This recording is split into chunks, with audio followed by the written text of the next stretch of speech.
এবার একদিনে ইসরায়েলি 5টি মার্কাভা ট্যাঙ্ক ধ্বংস করলো হামাস। আরো বিস্তারিত জানিয়ে দিব। এদিকে পশ্চিম তীরে বন্দুক হামলায় 9 জন ইসরায়েলি হতাহত। এবার রাশিয়ার ক্রুজকে নতুন করে হামলা শুরু করেছে ইউক্রেন। এদিকে যুক্তরাষ্ট্র নির্মিত দূরপাল্লার ক্ষেপণাস্ত্র ভূপাতিত করার দাবি রাশিয়ার। আরো জানিয়ে দিব, এবার সিরিয়ায় তুর্কিপন্থী ও কুর্দি বাহিনীর সংঘর্ষ, নিহত অন্তত শতাধিক। এদিকে যুক্তরাষ্ট্র সরে গেলে ইউরোপ ধ্বংস করবেন পুতিন, দাবি জেলেনস্কির। এবার দক্ষিণ কোরিয়ায় বৈঠকে ব্লিংকেন, ব্যালিস্টিক ক্ষেপণাস্ত্র ছুড়ল উত্তর কোরিয়া। এবং সর্বশেষে জানিয়ে দিব, এদিকে ইরানে হামলা চালালে এবার পূর্ণ মাত্রায় যুদ্ধ শুরু হবে, হুঙ্কার ইরানি পররাষ্ট্রমন্ত্রীর। শুনছিলেন সংবাদ শিরোনাম, এখন বিস্তারিত। তবে তার আগে অনুরোধ থাকবে, এই ভিডিওতে একটি লাইক দিন এবং কমেন্টস করে জানিয়ে দিন আপনি কোন জেলা থেকে বা কোথায় থেকে আমাদের সাথে যুক্ত রয়েছেন। এবং সংবাদের সর্বশেষ গুরুত্বপূর্ণ আপডেট পেতে চ্যানেলটি সাবস্ক্রাইব করে আমাদের সঙ্গেই থাকুন। এবার একদিনে ইসরায়েলি 5টি মার্কাভা ট্যাঙ্ক ধ্বংস করল হামাস। ফিলিস্তিনের স্বাধীনতাকামী সংগঠন হামাসের সামরিক শাখা ইজাদ্দিন আল কাসাম ব্রিগেড একদিনে দখলদার ইসরায়েলের 5টি মার্কাভা ট্যাঙ্ক ধ্বংস করেছে। এক বিবৃতিতে কাসাম ব্রিগেড জানিয়েছে, অবরুদ্ধ গাজা উপত্যকার উত্তর অঞ্চলে তারা এসব ট্যাঙ্ক ধ্বংস করে। সংগঠনটি জানিয়েছে, তারা প্রথমে জাবালিয়া শহরের পশ্চিম অঞ্চলে একটি ট্যাঙ্ক ধ্বংস করে। পরে একই শহরের পশ্চিম অঞ্চলে হামাস যোদ্ধারা আরো 4টি ট্যাঙ্ক ধ্বংস করতে সক্ষম হয়। পাশাপাশি ইসরায়েলের একটি অ্যাপাচি হেলিকপ্টার টার্গেট করে রকেট হামলা চালায় কাসাম ব্রিগেডের যোদ্ধারা। তবে এ বিষয়ে ইসরায়েলের বর্বর সামরিক বাহিনীর পক্ষ থেকে কোনো মন্তব্য পাওয়া যায়নি। দখলদার ইসরায়েলি সম্প্রতি হামাসের উপর পরিপূর্ণ বিজয়ের দাবি করেছে, যদিও হামাস তা প্রত্যাখ্যান করেছে এবং গত বেশ কিছুদিন ধরে তারা ইসরায়েলের বিরুদ্ধে একের পর এক বড় অভিযান চালিয়ে গেছে। এদিকে অবরুদ্ধ গাজায় অব্যাহত ইসরায়েলি হামলায় এ পর্যন্ত 45,805 জন ফিলিস্তিনি প্রাণ হারিয়েছে, যাদের মধ্যে বেশিরভাগই নারী ও শিশু। এদিকে পশ্চিম তীরে বন্দুক হামলায় 9 জন ইসরায়েলি হতাহত। ফিলিস্তিনের অধিকৃত পশ্চিম তীরে একটি বন্দুক হামলায় 3 জন অবৈধ ইসরায়েলি বসতি স্থাপনাকারী নিহত এবং 6 জন আহত হয়েছেন। সোমবার ইসরায়েলি মেডিকেল সূত্র এ তথ্য জানিয়েছে। তুর্কি সংবাদ সংস্থা আনাদোলুর প্রতিবেদন অনুযায়ী ইসরায়েলি মেডিকেল সংস্থা মাগেন ডেভিড অ্যাডাম সোমবার জানিয়েছে, আহতদের মধ্যে 2 জনের অবস্থা গুরুতর। ইসরায়েলের পাবলিক ব্রডকাস্টার কেএএন এর প্রতিবেদন অনুসারে হামলাটি অবৈধ ইসরায়েলি বসতি স্থাপনাকারীদের বহনকারী একটি বাস এবং 2টি গাড়িকে লক্ষ্য করে সংঘটিত হয়। ঘটনাটি ঘটে উত্তর পশ্চিম তীরে কেদুমিম বসতির কাছে কালকেলিয়ার পূর্বে। তবে এখনো কেউ এই হামলার দায় স্বীকার করেনি। এদিকে ঘটনার পর হামলাকারীদের খুঁজে বের করতে ওই এলাকায় একটা বড় বাহিনী পাঠিয়েছে ইসরায়েলি সেনাবাহিনী। এবার রাশিয়ার ক্রুজকে নতুন করে হামলা শুরু করেছে ইউক্রেন। রাশিয়ার দক্ষিণ অঞ্চলের ক্রুস্ক সীমান্তে পাল্টা হামলা শুরু করেছে ইউক্রেন। মস্কোর উদ্দেশ্যে কিয়েভ বলেছে, রাশিয়ার যা প্রাপ্য সেটি তারা পাচ্ছে। রোববার এক টেলিগ্রাম পোস্টে ইউক্রেনের প্রেসিডেন্ট কার্যালয়ের প্রধান আন্দ্রে ইয়ারমাক এ দাবি করেন। তিনি বলেন, ক্রুস্ক অঞ্চল শুভ সংবাদ, রাশিয়ার যা প্রাপ্য তাই পাচ্ছে।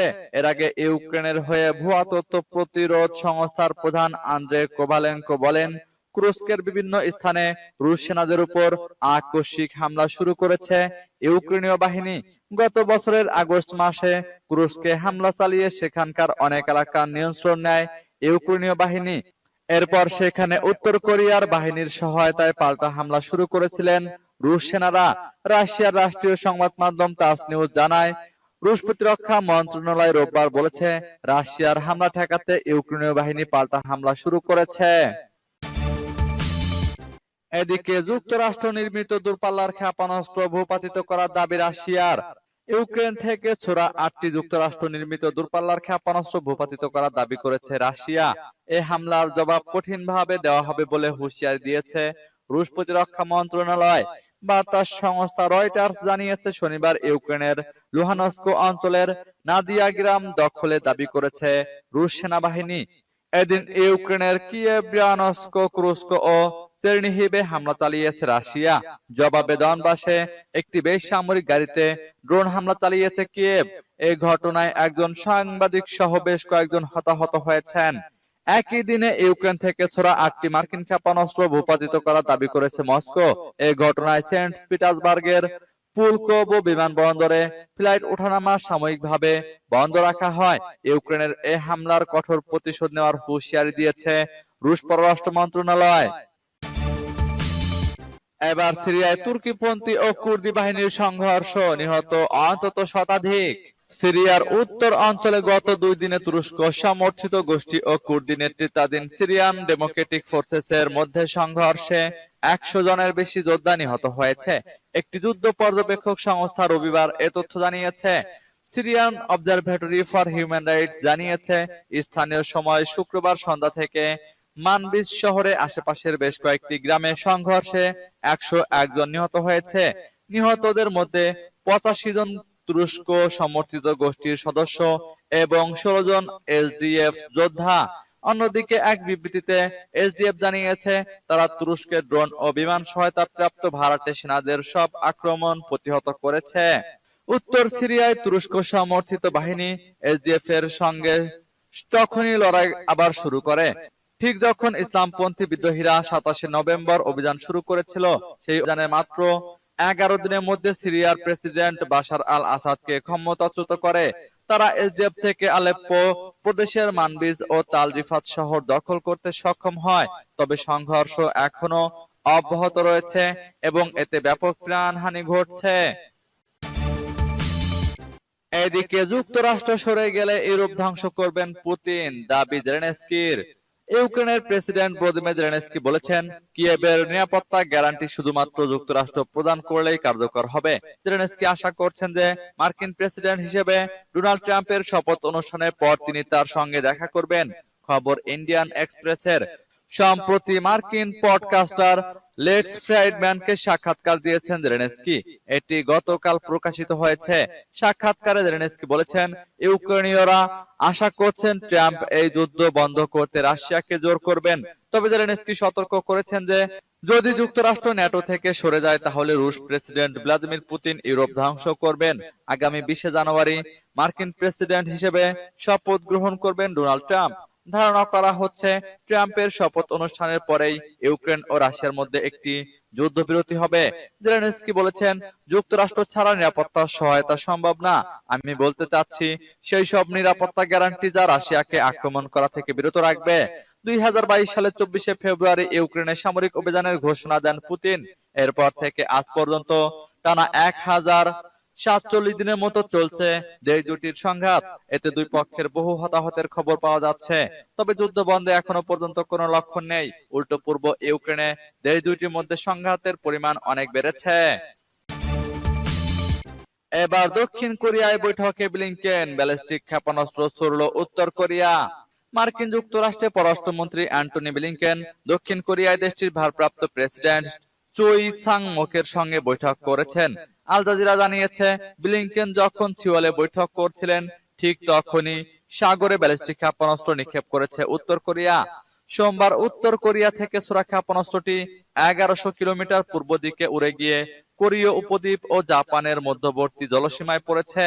দক্ষিণ কোরিয়ার সামরিক বাহিনী জানিয়েছে এটি একটি মাঝারি পাল্লার একটি ব্যালিস্টিক ক্ষেপণাস্ত্র ছিল বলে ধারণা করা হচ্ছে। মার্কিন পররাষ্ট্রমন্ত্রী অ্যান্টনি ব্লিংকেন দক্ষিণ কোরিয়ার ভারপ্রাপ্ত প্রেসিডেন্ট চোই সাং মোকের সঙ্গে বৈঠকের পরপরই ক্ষেপণাস্ত্র শনাক্ত করা হয়। এই ঘটনার পর নজরদারি জোরদার করা হয়েছে। জাপানের প্রতিরক্ষা মন্ত্রণালয় জানিয়েছে ক্ষেপণাস্ত্রটি তাদের বিশেষ অর্থনৈতিক অঞ্চলের বাইরে পড়েছে। এতে কোনো জাহাজ বা বিমানের ক্ষয়ক্ষতির খবর পাওয়া যায়নি। এদিকে ইরানে হামলা চালালে এবার পূর্ণ মাত্রায় যুদ্ধ শুরু হবে, হুঙ্কার ইরানি পররাষ্ট্রমন্ত্রীর। ইরানের পররাষ্ট্রমন্ত্রী আব্বাস আরাগচি ফের করা হুঁশিয়ার বার্তা দিয়েছেন ইসরায়েলকে। ইরানে ফের হামলা চালালে কি পরিণতি হতে পারে তা নিয়ে সতর্ক করেছেন আব্বাস। খবর ইরান ইন্টারন্যাশনালের। চীনের সিসিটিভিতে আব্বাস বলেছেন ইসরায়েলের সম্ভাব্য হামলার ব্যাপারে ইরান পুরোপুরি প্রস্তুত রয়েছে। আব্বাস গত ডিসেম্বরে এই সাক্ষাৎকার দিয়েছেন, কিন্তু গত শনিবার এটি প্রকাশিত হয়েছে। ইরানি পররাষ্ট্রমন্ত্রী বলেছেন, আমি আশা করি ইসরায়েল এমন বেপরোয়া পদক্ষেপ নেওয়া থেকে বিরত থাকবে। এমন পদক্ষেপ নিলে পূর্ণ মাত্রায় যুদ্ধ শুরু হবে।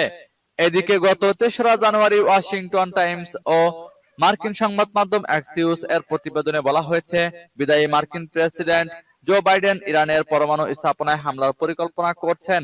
শুধু পরিকল্পনায় নয়, প্রস্তুতিও নিতে শুরু করেছেন। প্রতিবেদনে বলা হয়েছে, ইরান পরমাণু অস্ত্র ব্যবহার শুরু করলে যুক্তরাষ্ট্রের প্রতিক্রিয়া কি হতে পারে, মূলত তা নিয়েই প্রেসিডেন্ট বাইডেন প্রশাসনের শীর্ষ কর্মকর্তাদের সঙ্গে বৈঠক করেছেন। হোয়াইট হাউস জানিয়েছে, জাতীয় নিরাপত্তা উপদেষ্টা জ্যাক সুলিভান প্রেসিডেন্ট বাইডেনকে বিভিন্ন পরিকল্পনার কথা বললেও বৈঠকে এখন পর্যন্ত ইরানের বিরুদ্ধে সামরিক পদক্ষেপ নেওয়ার কোনো অনুমোদন দেওয়া হয়নি। তবে এরই মধ্যে ইরানের পরমাণু স্থাপনায় হামলার পরিকল্পনা করছে যুক্তরাষ্ট্র বলে দাবি করেছে অ্যাক্সিওসের।